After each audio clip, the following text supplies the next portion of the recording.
we have a crisis in housing across the state, and we need a multi-pronged approach to solutions. We need transitional shelter as we build permanent housing.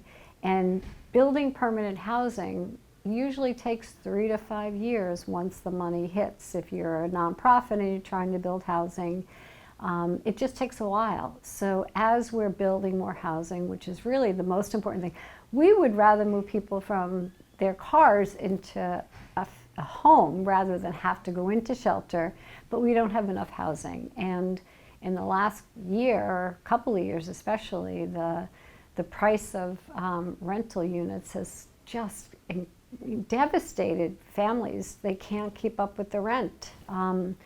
We have a rental assistance program here, and we're getting 30, 40 calls a day of people with 5-day demand notices, or they're behind in rent and they don't know how they're going to find the money to pay for it.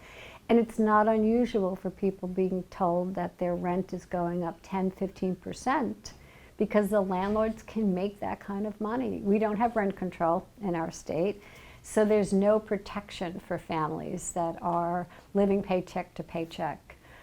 So I think what we're working with the state on is temporary solutions that give us a transition plan to more permanent housing.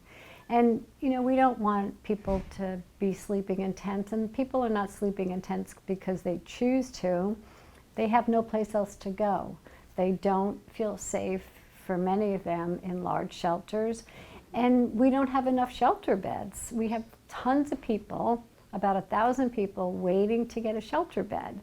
And so this idea that they're out there and they don't want help is just not true. People have no place to go. So the governor's working on a warming center that will allow folks to have a place to go for 24 hours a day.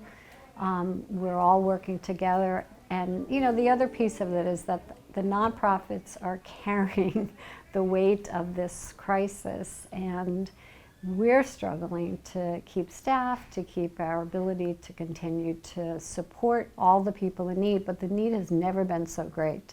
Between housing costs and food costs and gasoline costs, everybody's sort of at the end of their rope. And it's just a tough time. Holidays are hard enough, but to become once again pushed out of your little bit of world and your one room in a hospital room with your family and grabbing what you can to get out is just very, very sad.